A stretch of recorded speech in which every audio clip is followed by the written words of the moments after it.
Tej, another Monday night game that you'll be at. You'll be back in Detroit for that Lions game against the Seahawks. How excited are you for that? I'm so excited to go to that game. You know that I can't miss our favorite offensive coordinator, offensive play caller going against our favorite defensive play caller and Ben Johnson and Mike McDonald. So being able to see the all 22 in real time for that matchup is going to be so much fun. And I can't wait to go to that game on Monday. It's pretty cool, right? It's the matchup of the stats and scheme offensive coordinator in the year in Ben Johnson, and then the stats and scheme defensive coordinator of the year in Mike McDonald facing off against each other. Just circled on the calendar.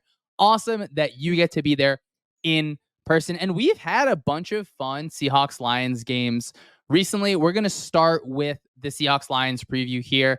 Tej, I want to talk Seahawks offense versus Lions defense. First, of course, Ryan Grubb comes in as the Seahawks offensive coordinator, and they have a bunch of offensive line issues where Grubb did not really have that at Washington. He had an offensive line that really allowed him to do a lot of different things, but going through the film, it has been pretty fun just to see how Geno Smith is kind of navigating all of it, where he is consistently a big game hunter. He wants to throw that ball down the field. He has the receivers that are going to be able to pull it in. Thinking about DK Metcalf against the Dolphins, it was a pretty sweet touchdown that they had where DK Metcalf is kind of running an in. It becomes a double move. It seems like they can just read that based on what the defense is doing. And Grubb is doing a few different things, whether it's these like multiplayer shifts that you'll see kind of more often in college. The run game, I think, has left a little bit to be desired. They're mostly a zone running team.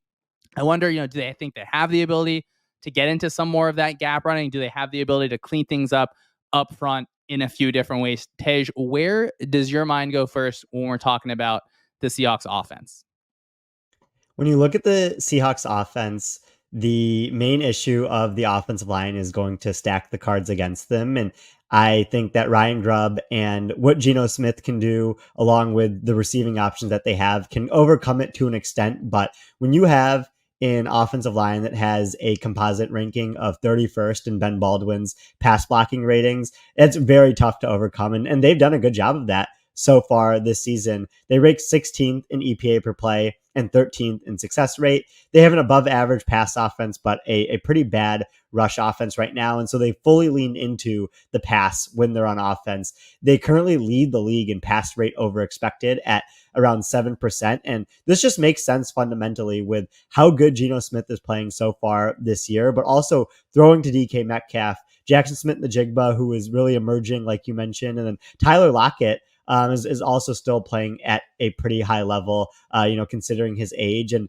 it also makes sense given that they haven't had Kenneth Walker for the past 2 games as well. I do wonder if whenever Walker is able to play at full health, how much he can help that run game where he's a player that, sometimes it feels like he's bouncing outside a lot, but he is able to create kind of over what is expected on a given play. Thinking more about just Geno Smith and the offensive line, like if you have an offensive line that consistently struggles and a defense that is going to be able to kind of pressure that you consistently, it changes things so much for, again, an offense that wants to throw the ball down the field. But in the second half of that game against the Dolphins, they have to get to a lot of quick game, which, it's some routes that are not that necessarily that they're easier to cover, but it's going to be less likely that you're able to create some of those explosive plays, or you're really banking on Geno Smith, who, again, he is playing awesome. And he's been able to do this for multiple years now where he can sift through the pressure and make sure that he isn't sacked and doesn't have a negative play there. It's been cool to watch. You hope that he's able to just be clean a little bit. But even early in that game, they have different times where they're moving the launch point for him. So I think Grubb knows that he has offensive line issues there, and he kind of needs to cover up for them. Tej, let's talk about the Lions defense here, where, of course, you know how much I love the Lions defense. Unfortunately, they've had so many injuries where you're missing Davenport for the year. Barnes is injured now. Brian Branch, I assume, is going to miss this game. I think Aleem McNeil is also banged up, but it is a team that it is an Aaron Glenn personality where they want to play man coverage. They want to get in your face. They want to blitz you, and they want to kind of tighten those windows where we've seen, I think that they understand they're going to have a bunch of defensive pass interference called against them. Thinking about Terry Arnold having a few against the Cardinals, and then I'm sure we'll probably get some against maybe DK Metcalf here. What is your head going for the Lions defense? The Terran Arnold part has been really fascinating to watch this year, where he's been in the right position on so many plays, but either it's he doesn't trust himself yet as a rookie, only 3 games into his NFL career, or he just isn't great at the catch point yet, where he's been committing a decent amount of defensive pass interferences. So against these receivers in this game, we might see one of those there as well. And he really does need to be good because Carlton Davis is the weak link for this defense right now. There was signal when the Buccaneers were willing to trade him despite not having a super strong cornerback room. But like you mentioned, like the Lions defense is playing at a better level this year than it was last year. They ranked 12th in EPA per play allowed, which is pretty good. They're very good against the run and below average against the pass like they were last year. And so that's led to teams just passing more against them naturally. And so looking at like a specific matchup in this game, you can expect a lot of passing from the Seahawks because of how they're set up and how the Lions defense is set up. The Terran Arnold point is an interesting one because we talk so much of just cornerback play is so high variance. And now you get into man coverage where you're increasing the amount of kind of, hey, the ball is in the air. It's maybe a little bit closer to a 50-50 proposition. Then unfortunately there is variance there where I think the Lions are probably okay with where he is at. I'm hoping that he is able to kind of finish through some of those plays. And on other parts you talk about, we can gain signal when a team allows a player to walk. I think up front, the Bengals really, really miss DJ Reader.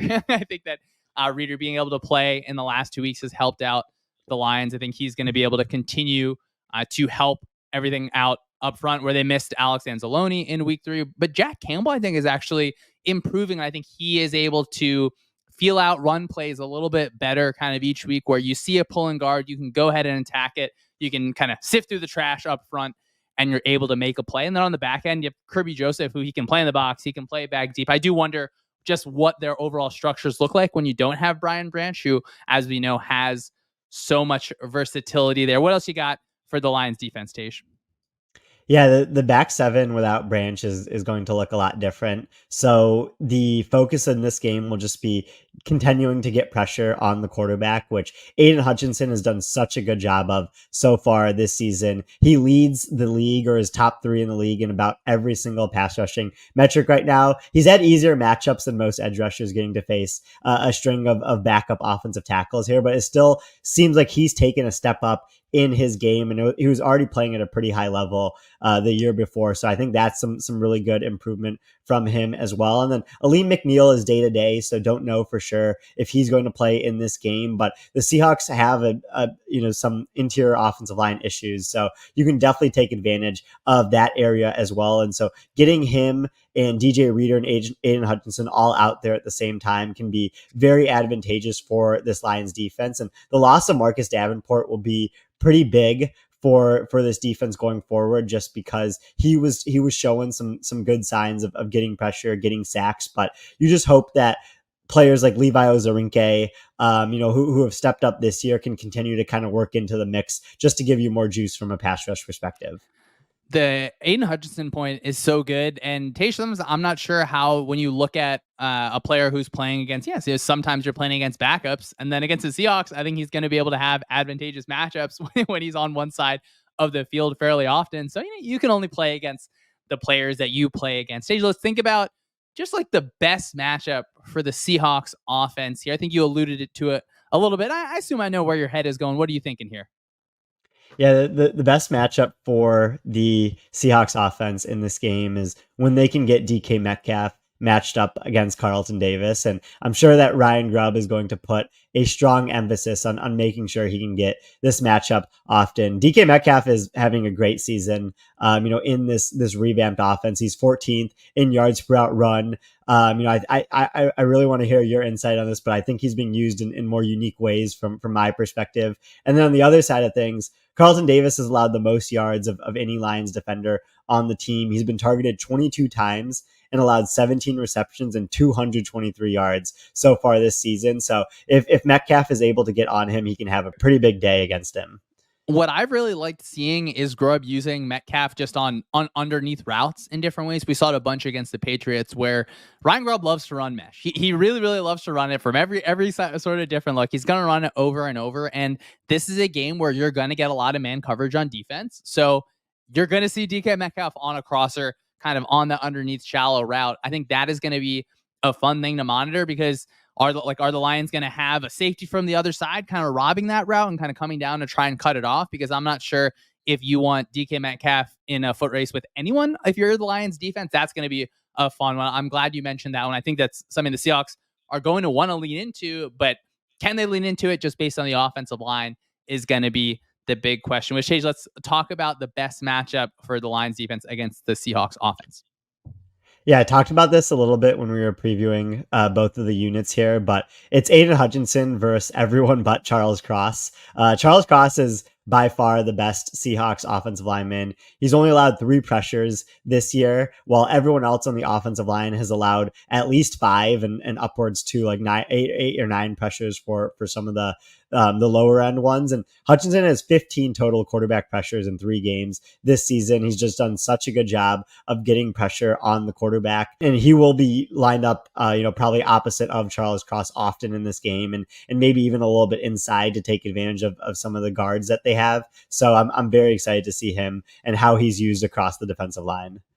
Yeah, I think Aaron Glenn does a good job moving Hutchinson around in different ways. I think he does a good job finding his one-on-ones and making you block that over and over. I would imagine that the Seahawks, when Hutchinson is on that opposite side away from Cross, they're probably going to have a running back, maybe a tight end chip in some sort of way just to help things out. But then it's a little bit harder to do that sometimes on the inside. So no, we're not going to see a ton of Hutchinson inside snaps, but just putting him away from Charles Cross. Where I'm looking forward to the snaps that we do get that of Cross versus Hutchinson. But I mean, if you're a Lions like on defense, like why would you put him over there? I understand, left tackle, it's going to be it's a different sort of blindside path, but I think Hutchinson can line up on the opposite side. And off of that, Tage, I'm kind of excited for just watching Geno Smith deal with the pressure in this game, particularly when Hutchinson is able to really ruin that pocket. Now, is Geno Smith looking forward to doing that? I'm not sure. It's more fun to watch, I'm sure, than to actually have to go through it. But I think that is an example where when the defense is in man coverage, if you're able to extend, if you're able to kind of beat that extra rusher, those are situations where, now the defense gets a little bit grabby. Maybe you get a holding call or DK Metcalf just turns his route up. And those are situations where the Seahawks, maybe they have to take some balls that just get thrown as 0-yard incompletions, or incompletions at the line of scrimmage. But they're going to be situations where maybe Geno can extend and then create an explosive play. That is a really good point to bring up. And Geno Smith played a almost flawless game against the Lions last season. So he was very familiar and very comfortable against the Lions last year. And, this Lions pass rush and even back 7 looks to be better this year than they were last year. So it'll definitely be more of a challenge for him. But when the Seahawks are in 11 personnel where they have all 3 of those receivers out on the field, that's really where Geno Smith has just done a lot of his damage so far this season. And the Lions are about average at defending 11 personnel relative to the league. So not a super strong advantage there for the Seahawks. But when you have Geno Smith and how he can evade pressure and especially get the ball to one of these receivers or even Noah Fant, who's not bad himself, that's going to be huge for the Seahawks if he can continue to do that throughout the game and to really just stay ahead of the sticks. The Lions defense is interesting because you only need the Lions defense to be league average if you're the Lions, assuming that, hey, you have an offense that has the ability to be in that top 5 and to watch the defense kind of come along, and they could maybe be even more than above average. But if you're a Seahawks fan, certainly you want this to be a game where on the offensive end, you're able to make them look like a below average unit, obviously facing a lot of injuries. Tage, before we head off of this matchup, what do you think are just some kind of key takeaways for thinking about what is the Seahawks, like what do they need to do to win here? To win this game on Monday night, the Seahawks need to pass block well. That goes without saying, but it's just especially relevant in this game because of some of the blitz packages that Aaron Glenn might send, but also some of the pass rushes that the Lions have available to them compared to this Seahawks offensive line. And they also need to find a way to get explosives running the ball. Going back to 2 years ago, it was the big Rashad Penny game against the Lions. They played 2 insane games in back-to-back seasons. And so if they can find explosives running the ball, even just 1 or 2 against this really stout Lions defense, that might be, unfamiliar for the Lions to allow that much on the ground. And they can really shift their defense to where the Seahawks can start taking advantage of it through the air. I mean, advocating for explosives in the run game. What is going on here? For the opposite side, I think that the Lions defensive line can just win this game. Like, you really can win this game up front, where of course it's going to be such a concern. How do you deal with DK Metcalf? JSN is certainly an emerging player who, I don't know how long we can call him an emerging player, because I think he's just good as a Yeah. receiver. So he's like emerged. But if you can win up front consistently, are you able to force some of the plays where Geno is able to extend and find a receiver? Can you get enough negative plays over that? Can you maintain your coverage when that pocket breaks, when Metcalf is kind of finding space down the field? That'll be a fun one to watch. Tej, let's flip over to the other matchup here, where we have the Lions offense versus the Seahawks defense, where, as I said, the two stats and scheme coordinator of the year calling plays against each other. Let's start with the Lions offense. Where do you want to go here, Tej? Yeah, I want to talk about how the Lions offense has been pretty good on a down to down basis, but they haven't been good in some high leverage situations. And so what this has entailed for them is they have ranked fifth in success rate. So the rate of plays where they're increasing their chance of scoring has been a very high level, but they rank 14th in EPA per play because they've thrown a decent amount of interceptions. They haven't been good in the red zone until last week. And so you're hoping both of those metrics kind of converge as we get a bigger sample size. We talked about that a lot last year, and it happens to a decent amount of teams. And so you're hoping that happens for the Lions as well. And one of the ways that they can make this happen is just establishing the run, like they have done so far this season. They currently have a higher EPA per rush than they do EPA per pass right now. But when they do drop back to pass, Goff's best trait by far is that he just hasn't taken sacks in this current iteration of this offense. And so as long as they can continue to just do all of that, getting the ball into Montgomery and Gibbs' hands, having Goff drop back and not take sacks and throwing to St. Brown, they can continue to have a top 10 offense. This offense, it's so fun to watch on a week-to-week basis, because in the pass game, like, Tej, the offense, it just makes sense when you're watching what they're doing. The spacing makes sense. What they're trying to accomplish makes sense. Who they want to attack on the defense. They'll send a route, kind of two routes in the area of a linebacker, and that's who they're targeting over and over, where they really want to attack that middle of the field area. And the Tampa Bay Buccaneers, when they kind of upset the Lions, they did a really good job taking away that middle of the field area. So that's certainly a situation where, who loves to take away the middle of the field? Mike McDonald. And who's been able to do it successfully over and over is Mike McDonald. So that's just like an area of the field that I think my eyes will really be glued to. And in terms of running the ball, even more than just running the ball, where yes, they are a run heavy offense, I think they do a good job of forcing defenses kind of out of nickel looks, where defenses want to have 5 defensive backs on the field. They're happy to, let up some of those 4 and 5 yard runs snap after snap. But the Lions do a good job, where I'm writing about it for my explosive player report this week, but like, they just make the case for base. Like, they present enough to a defense that the defense wants to get into base personnel. Now, is that putting out multiple tight ends on the field? Is that 2 running backs in the backfield? Is it really getting under center and getting to those play action looks, where defense or offenses aren't guaranteed 3rd and short, but they are guaranteed 1st and 10. And that's a prime situation where you can get a little bit heavier. And I'm not saying get heavy to run, Tej. Like, we do the whole, like, oh, do you have to run to break too high? Like, I don't necessarily think like that's just the oversimplifies it. But as an offense, if you're able to get into a heavier personnel or do anything that forces the defense back into base personnel, for you to pass and make life even harder on linebackers, that's something that Ben Johnson and the Lions do that I just love on a week-to-week basis. That's a great point to bring up, because the Lions, we know in the past, have liked to really stress personnel diversity. They usually like to have 3 or 4 personnel groupings that they use at least 5% of the time. And this year they're starting that trend, pretty early into the season, where they only use 11 personnel 58% of the time, which is below league average. But they get into 12 personnel about 28% of the time, which is the 6th most in the league. And then they'll get into 12 personnel with an extra offensive lineman on about 6% of plays, which is the 2nd most in the league. And so you bring up a really good point there about getting the defense into base, and they go through that based on the tight ends that they put out on the field. We don't know if Sam Laporta will end up playing in this game, and that changes the math for what they want to do on offense when they can put both Sam Laporta and Brock Wright out on the field versus just having Brock Wright available to them. We might see them have to dial back some of the 12 personnel they use in this game, but they've been so good when they've got into those heavier personnels so far this year. Their EPA has been much higher out of 12 and 12 with an extra offensive lineman than out of 11. I do wonder what the offense looks like without Sam Laporta and obviously or Frank Ragnow. I think he like tore his pec, but they're calling him week to week. Like some of these guys are so incredible. I do think the Lions, their pass blocking has been just a touchdown this year. I think that is something to monitor. But as you mentioned, defenses match offensive personnel, right? Offense kind of gets the first chance that you see 11 personnel a ton. You see a guy on the sideline kind of put up, it looks like he's putting up finger guns because it's 11 personnel. The defense matches with nickel. And now we could say that the offense gets really heavy and the defense can stay in nickel. Like they'd never have to get out of it.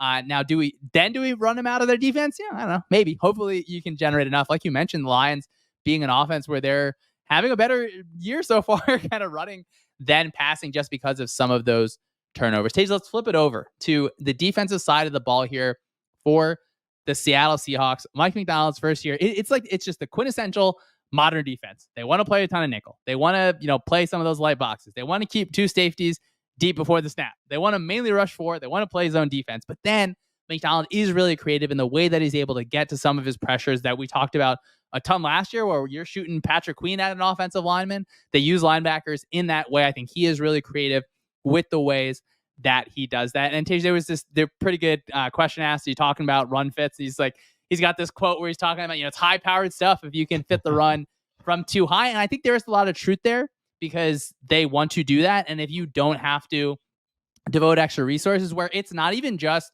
can I fit the run from nickel? Because you could play base where they'll play like the 5-2 front, where it's a 3-4. You got 3 down linemen kind of inside the tackles and then 4 linebackers, but they can be comfortable on the back end if you're playing or if you're getting into some of your play action looks, because they can kind of move their safeties in different ways. So overall, just a really fun kind of unit over the years. But for Mike Macdonald's defense, now translating it to Seattle, where they haven't certainly played the best competition. I think one of the reasons why I'm excited for this matchup is because this is the best offense that they're going to play. Certainly to this point, before we get to some of those matchups where he's going up against Kyle Shanahan, he's going up against Sean McVay. You see him against Drew Petzig's offense in Arizona. Tej, what are we thinking here for the Seahawks defense?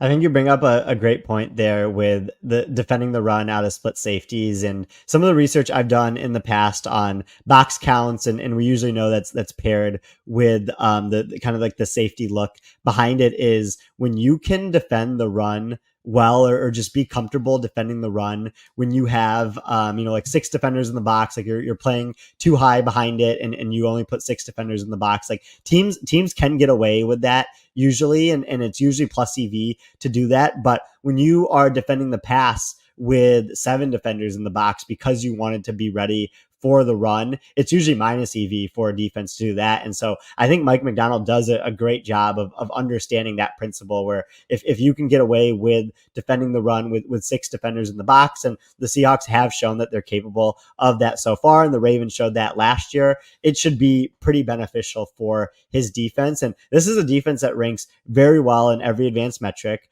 Part of it is playing Bo Nix in his first game, the Patriots getting their offensive line in the second game, and then Skylar Thompson and Tim Boyle in their third game against the Dolphins. But 4th in EPA per play is still pretty impressive, despite those opponents there. And the pass defense has already shown that it can be pretty good throughout the whole season, even when they start playing against some better offenses. You just look at some of the players that they have in their pass defense. Devin Witherspoon and Reek Woolen are just legit starting corners in the NFL. And then you can get pressure from so many different guys on their defensive line. You have Boye Mafe, who's had a great season so far. Derek Hall, who's been a surprise as well. Leonard Williams, who you traded for last year. Draymond Jones, who you signed in free agency 2 years ago. And then you draft Byron Murphy in the first round. And so they're just a constantly rotating defensive line where they can get 4 or 5 guys out there, and they can feel comfortable getting pressure from all of them. The rush unit when we talked about the Seahawks going into this year, it's like, yeah, it is kind of a deep unit in different ways, certainly from some of the parts they added. Of course, you get some injuries now to Williams and Murphy. You just wonder how deep are they going to be? And then we talked about before, like DJ Reader, the Bengals miss him. Like, let me tell you that Cowboys fans are really missing Hankins, who I think is able to help that run defense out in different ways. I think something that I'm so excited for is that like the Lions do a good job with their pass protection plan, and they also have good pass protectors. But then McDonald's an expert on like, I'm going to isolate this kind of one part of your pass protection. Or I know that you're getting to this specific pass protection. I know exactly how to get, my linebacker on your running back in a way that is going to, the whole game comes down to this one-on-one that we feel positive about. So just the kind of on a chalkboard, like, hey, we're doing this on defense. We're going to beat your protection in this way. I think that is going to be just a ton of fun. Tej, where does your head go when we're talking about the best matchup for the Lions offense against the Seahawks defense? I feel like I say this every week, but middle of the field passing is going to be the key for the Lions in this game. The Seahawks, their defense is again strong at the defensive line, strong at their corner position, but I do think there are some areas to target. Ty Knight and Jerome Baker at linebackers is who you want to target. In this particular defense. And so dating back to last season, Goff ranks 8th in EPA per pass over the middle of the field, but 15th in non-middle of the field passes. So he has a decent drop off there. So if you can really just zero in on the linebackers in this game and try to get Amon-Ra St. Brown matched up against them, or getting someone like Khalif Raymond, some work on those linebackers as well, that can be huge for the Lions offense in this game. Well, yeah, whenever we're doing these previews and it's like, all right, well, this is kind of the best matchup you have, and then it's also tied to this is what the offensive coordinator is so good at. That's always just like alarm bell. Like any middle of the field pass is going to be such a concern for the Seahawks. So I want to see, is Mike Macdonald doing things where, like the 49ers, where his safeties are even playing a little bit tighter down, where they're not necessarily flat-footed, but they're really targeting specific areas of the field, knowing that an inbreaker is going to come, or they're knowing that the quarterback is turning around and he's throwing the ball to a specific spot. And if you can just X out some of those areas on the field, it is such a positive situation. Go in the other direction here, Tej. What do you think? Just a positive matchup for the defenses here.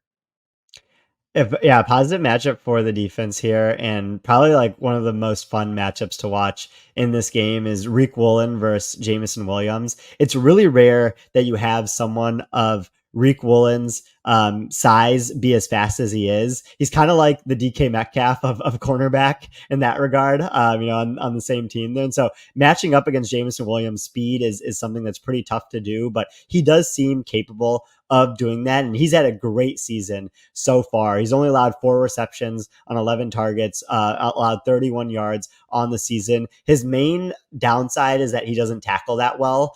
Jameson Williams is pretty easy to tackle. If he's not going to break many tackles, he'll only run away from you. So Riq Woolen on him should be pretty good in this game, because I like what I've seen from JMO so far this year, but I'm not fully bought in on what he can be yet outside of a schemed open deep ball, just because on a down-to-down basis, the consistency isn't there for him yet. Yeah, I think I'm a little higher on Jameson Williams than you are. This was definitely my most fun matchup to look for, where it is like real track meet speed from both of these guys. That I think is going to be fun. And, are there different ways that Ben Johnson just gets Williams going in ways that he gets away from Woolen, or he's able to kind of use his speed maybe on a different defender? What do you think your most fun matchup to look for the Lions offense versus Seahawks defense is? This will be something I'll try to keep my eye on during the game, is Penei Sewell versus Boye Mafe. Like I said earlier, Mafe's had a really breakout season so far, leading the Seahawks in pressures, rushing from that edge position. And there's not many offensive tackles that are better than Sewell. So that'll be really fun to watch and to kind of see, like you brought up earlier, not only what the Lions protection plan is, with if they're missing Laporta in this game, like less of inline tight end stuff, maybe, and not keeping a tight end in on the right side to help out there with chips, but also just like what that looks like from a pressure package standpoint from Mike Macdonald. There's just so much to learn, I feel like, in this game. Like, how do the Lions deal with some of their injuries? How do the Seahawks defense, or how do they actually look against an offense that you think should be able to be successful late in the season? Tej, how do you think we treat the kind of small sample so far, and not just across the league, but in a situation where I think the Seahawks defense is good, but I'm not sure. I haven't really seen them kind of go up against a top end offense. And then even after that, like if they play really well or if they play really poorly, it's still a small sample size. I guess football is just always a small sample size sport. That is true. Football is always a small sample size for sport. You only get 17 games a year, and you, especially for defenses, like only 13 or 14 of those on average will be played against a starting quarterback. So you always have to sometimes throw out the backup quarterbacks or weight them less in your analysis of them. Usually, from my perspective, once we start to get to week 6, week 7, you can start to feel more comfortable with the season long stats right now. But in this case, where we've only had 3 weeks of data, everything has to be adjusted just in your mind based on the opponents that they played, but also your prior on the unit coming into this season.